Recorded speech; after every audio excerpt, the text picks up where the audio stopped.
Hola a todos. Bienvenidos a este video donde haremos un recorrido general sobre algunos de los temas de historia más importantes para los exámenes de admisión. Sabemos que la preparación puede ser complicada y que el tiempo es limitado, así que decidimos crear este repaso completo para que tengan toda la información fundamental en un solo lugar. En este video, repasaremos las bulas alejandrinas y el Tratado de Tordesillas, exploraremos la expedición de Juan Díaz de Solís y el descubrimiento de Paraguay por Alejo García, así como la exploración fluvial realizada por Diego García y Sebastián Gaboto. También analizaremos los primeros incidentes diplomáticos entre España y Portugal. Además, veremos las capitulaciones de Don Pedro de Mendoza, el primer adelantado del Río de la Plata, sus derechos y obligaciones, los componentes de su armada, la fundación de Santa María del Buen Aire y la fundación del fuerte Corpus Christi. Así que, si quieren un repaso completo y claro, quédense con nosotros. Empecemos. Las bulas de Alejandrina. Las bulas de Alejandrina es el nombre dado al conjunto de documentos pontificios otorgados a la Corona de Castilla en 1493. Gracias a estos documentos, la Iglesia Católica, bajo la dirección del Papa Alejandro VI, perteneciente a la influyente familia Borja o Borjo de Valencia, otorgó a los reyes católicos el derecho de explorar y conquistar América, imponiéndoles además la responsabilidad de evangelizar sus territorios. La influencia de los reyes católicos sobre el Papa fue decisiva para obtener estos privilegios. Estos documentos consisten en 4 textos principales: el breve Intercaetera, el primer documento, la bula menor, también llamada Intercaetera, famosa por introducir la línea de demarcación en el Atlántico que divide las áreas de influencia de España y Portugal, la bula Eximiae Devotionis y la Dudum Siquidem. El Tratado de Tordesillas. La búsqueda de las Islas Molucas, conocidas también como las Islas de las Especias, impulsó a España a emprender expediciones que llevaron al reconocimiento costero de América. Esto incluyó avances significativos en el conocimiento náutico del Atlántico, el descubrimiento del Océano Pacífico por su ribera oriental, el desarrollo de la navegación en este vasto mar, conocido entonces como el Mar del Sur, o Lago Español, y una serie de documentos geográficos que serían cruciales en su tiempo. Sin embargo, estas exploraciones también aumentaron la tensión diplomática con Portugal, una rivalidad que ya existía debido a su competencia por llegar a las Islas de las Especias. Las rivalidades entre España y Portugal se dieron en 3 grandes frentes. La disputa en África, resuelta con el Tratado de Alcácobas en 1479, el conflicto en el Atlántico, que se cerró con el Tratado de Tordesillas en 1494, y la pugna en el área oriental, solucionada con el Tratado de Zaragoza en 1529. A medida que los navegantes portugueses comenzaron a explorar el océano antes que los españoles, se estableció la práctica de definir las áreas de influencia mediante demarcaciones papales. En aquellos tiempos, las decisiones del Papa en el Vaticano eran respetadas y acatadas por todos los monarcas católicos de Europa, y las bulas incluían advertencias de excomunión para quienes desobedecieran las directrices pontificias. El viaje de Colón y el descubrimiento de nuevas tierras en 1492 generaron un conflicto jurídico con las bulas portuguesas y el Tratado de Alcácobas, dado que la expedición podría violar el acuerdo con Portugal. Las capitulaciones de Santa Fe, firmadas el 17 de abril de 1492, establecieron cuidadosamente las condiciones de la expedición de Colón, especificando que su viaje debía realizarse por una ruta inexplorada para evitar enfrentamientos con Portugal. Sin embargo, el rey Juan II de Portugal afirmó que, de acuerdo con sus derechos, las tierras descubiertas por Colón le pertenecían, instruyendo a su embajador en Castilla para que reclamara su propiedad. Ante la controversia, la reina Isabel solicitó una bula al Papa Alejandro VI, de origen español, para resolver el asunto. El Papa Alejandro VI, elegido en 1492, emitió 4 bulas en favor de las demandas de España. Estas fueron Intercaetera del 3 de mayo de 1493, que concedía el derecho de donación, Eximiae Devotionis con la misma fecha, una bula que otorgaba privilegios, y una segunda Intercaetera emitida un día después, estableciendo una línea divisoria en el Atlántico, situada a 100 leguas al oeste de las Islas Azores o Cabo Verde. Finalmente, el 25 de septiembre del mismo año, la bula Dudum Siquidem amplió los derechos de España hacia las tierras orientales, es decir, regiones cercanas a la India que pudieran descubrirse navegando hacia el occidente, siempre que no estuvieran bajo el dominio de un príncipe cristiano, revocando cualquier donación previa en esa zona si no se sostenía la posesión de esos territorios. Gracias a estas bulas, los monarcas españoles, posiblemente asesorados por Colón, lograron obtener un acuerdo favorable, en el cual las bulas portuguesas establecían la separación entre ambos reinos a través de una línea paralela de este a oeste, mientras que las bulas españolas lo hacían en dirección norte-sur. Aunque en ese momento no se había confirmado que la Tierra era redonda, esta diferencia resultó ventajosa para España cuando se comprobó la redondez del planeta. El Tratado de Tordesillas, firmado entre España y Portugal en 1494, formalizó lo establecido en las bulas papales, definiendo una línea divisoria sin límites de norte a sur. Portugal consiguió que la línea originalmente fijada a 100 leguas al oeste de las Azores se moviera a 370 leguas de las islas de Cabo Verde, asegurando así la posibilidad de acceso a tierras americanas, especialmente en la región de Brasil.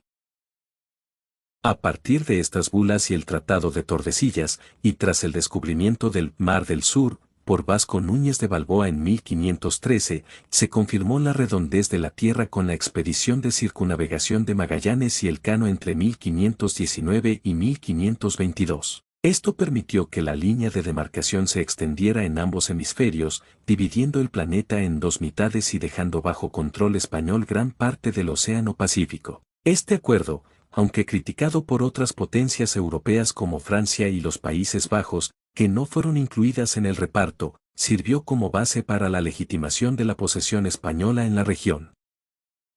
La expedición de Juan Díaz de Solís. Aunque Américo Vespucio bajo bandera portuguesa pudo haber navegado, aunque no explorado, por los mares de esta región en 1502, el primer explorador fue el español Juan Díaz de Solís, que con el objetivo de hallar un paso hacia el Mar del Sur, partió el 8 de octubre de 1515 al mando de 3 naves, 2 carabelas y una nao, y 60 hombres desde el puerto de Sanlúcar de Barrameda.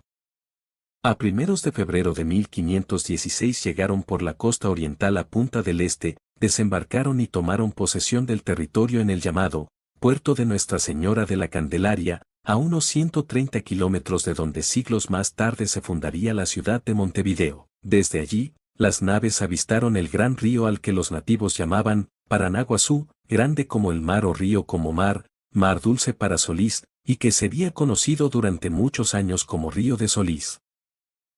Solís se adentrará luego en este mar dulce y arribará primero a la isla de Martín García, a la que le puso este nombre en honor de un marinero fallecido y enterrado ese día allí mismo. Más tarde penetrará por el río Paraná, donde después de recibir falsas señales de amistad de los nativos que venían siguiendo sus naves desde la costa oriental del río, desembarcará junto a varios tripulantes, pero serán atacados por los indígenas, charrúas o tupiguaraníes, indios antropófagos que los matarán, descuartizarán y se los comerán. Uno de los que desembarcó era el grumete Francisco del Puerto, que salvó la vida probablemente por su corta edad y se quedó a vivir con los indios. El resto de la expedición que estaba en los barcos y presenciaron impotentes la escena horrorizados, volvieron a España, aunque una de las naves naufragará en la costa brasileña. El descubrimiento del Paraguay por Alejo García.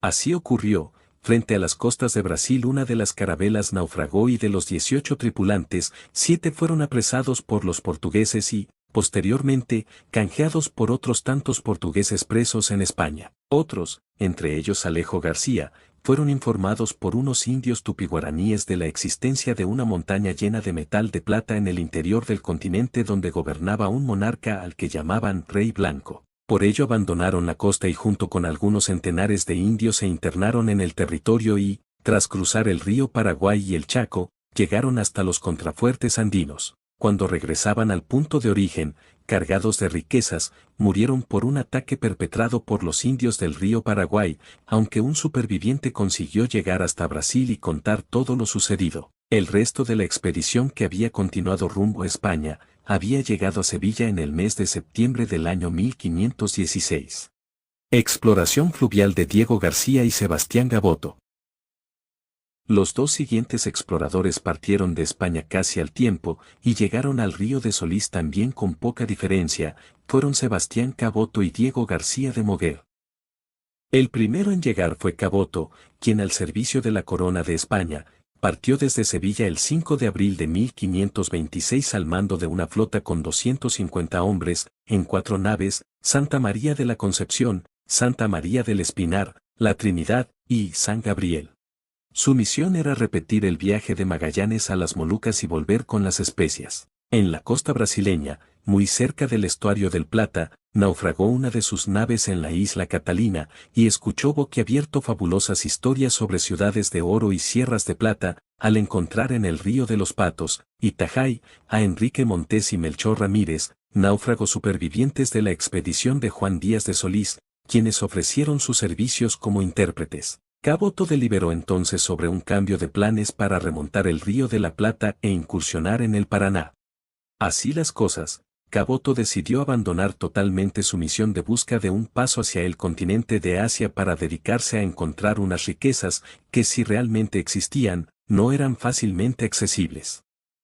Llegados a la altura del Cabo de Santa María, punto de entrada del estuario del entonces río de Solís, costearon y en las inmediaciones del actual Carmelo, Uruguay, se encontraron a Francisco del Puerto, español superviviente de la matanza que sufrieron los hombres de Díaz de Solís, que les orientó y suministró valiosa información del área y de cómo llegar a la Sierra de la Plata.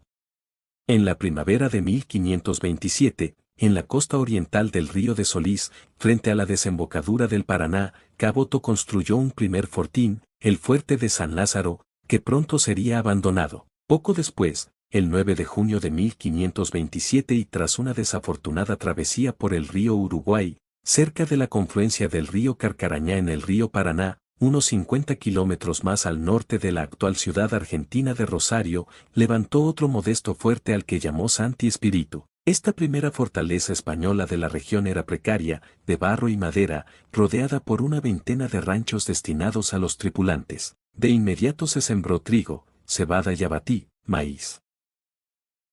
En este lugar permanecieron varios meses construyendo un bergantín apropiado para la navegación fluvial y a finales de diciembre de 1527, Caboto partió con 130 hombres en dirección a la Sierra de la Plata, dejando una pequeña guarnición de 30 hombres en el fuerte, remontaron el río Paraguay hasta el río Bermejo, pero tuvieron muchos problemas con el abastecimiento de víveres y con los nativos que les salían al encuentro, perdiendo muchos hombres, por lo que tuvieron que regresar. Por esas tierras se encontraba ya también Diego García de Moguer, quien había arribado al estuario del Plata unos meses después que Caboto, y andaba organizando hombres y barcos para remontar las aguas del río y buscar la misma Sierra de la Plata. Diego García, al igual que Caboto, había cambiado el rumbo y en lugar de buscar el paso para las Molucas lo estaba haciendo hacia el río de Solís. La llegada de este veterano marino de otras expediciones, con 2 bergantines y 60 hombres, estuvo a punto de provocar una lucha por el poder entre los dos jefes en 1528, pero se pondrían de acuerdo y juntos construirían 7 bergantines, con los que navegarían río arriba del Paraguay, y descubrirían el río Pilcomayo. Antes, mientras se construían los bergantines, Caboto envió una pequeña expedición exploradora al mando de Francisco César que llegaría hasta Charcas. César debió partir de Santi Espíritu entre mediados y finales de noviembre de 1528 y retornó a mediados de febrero de 1529. Así, mientras Caboto preparaba la exploración del río Paraná, en busca de la Sierra de Plata, para internarse hasta la serranía del actual San Luis, Francisco César marchaba por tierra en busca del mismo objetivo, pero en dirección hacia el sudoeste, originando tanto él como sus compañeros de expedición la leyenda de la mítica ciudad de los Césares, al relatar que habían visto una ciudad en la que abundaba el oro y la plata. En Santi Espíritu, la convivencia con los nativos fue pacífica al principio, y las mujeres indígenas fueron dadas como concubinas y trabajadoras a los hombres de piel clara, pero muy pronto se desencadenaron los conflictos debido al régimen de tareas que exigían los recién venidos. En ausencia de Caboto, los indígenas finalmente acabaron por destruir el fuerte de Santi Espíritu en septiembre de 1529, a causa, según la leyenda, del amor contrariado del cacique Siripo hacia la bella española, Lucía Miranda, esposa de uno de los soldados. Así lo afirmaba Ruy Díaz de Guzmán, el primer historiador criollo del Río de la Plata. En octubre de 1529, después de la destrucción del fuerte, tanto Caboto como Francisco Cesar suspendieron todas las operaciones y partieron hacia España. Primeros incidentes entre España y Portugal. Al inicio de la expansión marítima, las tensiones entre España y Portugal surgieron por el control de las rutas y tierras recién descubiertas, aunque ya existían acuerdos previos, como el Tratado de Alcacobas en 1479, la llegada de Cristóbal Colón a América en 1492 reavivó la rivalidad. A pesar de los intentos de acuerdo, como el Tratado de Tordesillas de 1494, Portugal y España continuaron en una constante pugna territorial. La exploración portuguesa en áreas cercanas a Brasil y el avance español en sus propios territorios generaron conflictos iniciales, marcando el comienzo de una larga competencia entre ambas coronas. Pedro de Mendoza, primer adelantado del Río de la Plata.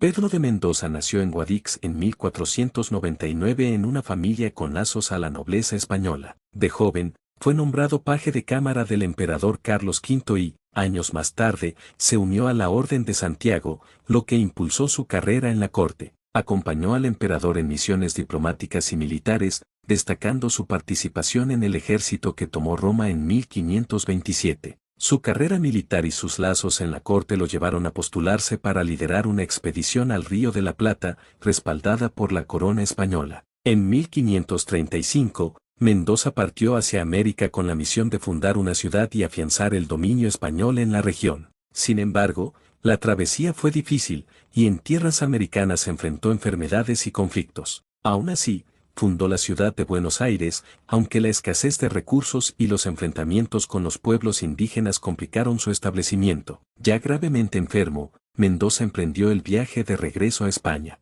Falleció en alta mar el 23 de junio de 1537, cerca de las Islas Canarias, y su cuerpo fue sepultado en el océano.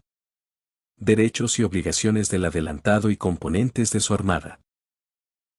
En 1534, mediante las capitulaciones de Toledo, el rey Carlos I de España nombró a Pedro de Mendoza adelantado, gobernador y capitán general de los territorios por conquistar en la región del Río de la Plata. Este título le confería amplios poderes y responsabilidades, entre las cuales destacaba lo siguiente. Mendoza tenía el derecho de gobernar las tierras conquistadas y de fundar pueblos y fortalezas. Se le otorgaba la mitad de los tesoros capturados y el 90% de los rescates de prisioneros, además de la autoridad judicial sobre la región, lo que le permitía actuar como juez en apelaciones y otros conflictos. Pero, la corona exigía que Mendoza trasladara 1000 colonos, 100 caballos, y construyera 3 fuertes en un plazo de 2 años. Además, debía intentar establecer un camino entre el Río de la Plata y el Pacífico, un desafío que resultaría inalcanzable en su tiempo. La expedición incluía entre 11 y 14 naves y aproximadamente 3000 hombres, entre ellos sus parientes y aliados cercanos, además de un grupo específico de 8 sacerdotes, un médico y un cirujano. Mendoza optó por no incluir abogados, ya que él mismo asumiría las funciones judiciales con amplias facultades. La llegada al Río de la Plata. La expedición liderada por Pedro de Mendoza arribó al Río de la Plata a mediados de enero de 1536, desembarcando el 22 de enero en la isla de San Gabriel, frente a la actual colonia de Sacramento. Allí, los soldados juraron lealtad y obediencia a Mendoza, quien comenzó oficialmente su labor como gobernador de la región. Fundación del Fuerte Santa María del Buen Aire. El 2 o 3 de febrero de 1536, la fecha oficial en Argentina es el 3 de febrero, Mendoza estableció un puerto defensivo en la margen sur del Río de la Plata y construyó un primitivo fuerte que llamó Santa María del Buen Aire, en honor a la Virgen de los Navegantes de la isla de Cerdeña. Fundación del Fuerte Corpus Christi. Al comprobar las dificultades que iba a tener la empresa en esa margen occidental del Río de la Plata, Mendoza despachará 3 expediciones exploradoras. Cronología. 1535, 24 de agosto. Zarpa la expedición de Mendoza, de Sanlúcar de Barrameda. 1535, 30 de noviembre. Mendoza arriba a Río de Janeiro. 1536, enero. Mendoza llega al Río de la Plata. 1536, 2 de febrero. Fundación de Buenos Aires. Muy pronto aparece el hambre. 1536, 3 de marzo. Gonzalo de Mendoza acompañado del piloto e intérprete, Gonzalo de Acosta, parte de Buenos Aires con la primera expedición a Santa Catalina en Brasil, en busca de víveres. La segunda expedición de 350 hombres, al mando de un caballero deudo de Pedro de Mendoza, que el clérigo bávaro Ulrico Schmidl, llama Herk Liechtenstein, Jorge Luján, hace una entrada por las islas del Paraná, regresando solo la mitad a los 2 meses y sin víveres. 1536, de mayo a junio. Pedro de Mendoza despacha su tercera expedición al mando de su teniente Juan de Ayolas a descubrir la tierra, con 3 bergantines y 150 hombres. Río arriba en la confluencia con el río Carcarañá cerca de la laguna de Coronda, funda el fuerte de Corpus Christi el 15 de junio, aunque pierde uno de los navíos. En la laguna de los Timbus se establecen, y en el fuerte deja 100 hombres de guarnición, al mando del tesorero Gonzalo de Alvarado. Al poco tiempo ya de camino de regreso a Buenos Aires en busca del adelantado, le sale un tal Jerónimo Romero, de la gente de Sebastián Caboto, y les cuenta maravillas de las riquezas de tierra adentro. Este hombre era uno de los compañeros del capitán César, quien se anduvo por el Tucumán, porque solo por allí pudo penetrar al Perú. Ayolas toma nota pero regresa con el resto de los hombres a Buenos Aires, llevando las naves bien abastecidas para remediar la situación que se estaba viviendo. Hasta aquí el primer video de repaso. En el siguiente video veremos la expedición de Ayolas a la Sierra de la Plata, fundación del fuerte de Santa María de la Asunción, Alonso Cabrera y la Real Provisión del 12 de septiembre de 1537, el primer gobierno de Domingo Martínez de Irala, la Alianza Hispano-Guaraní, el segundo adelantado del Río de la Plata y el segundo gobierno de Domingo Martínez de Irala. Nos vemos en el siguiente video. Adiós.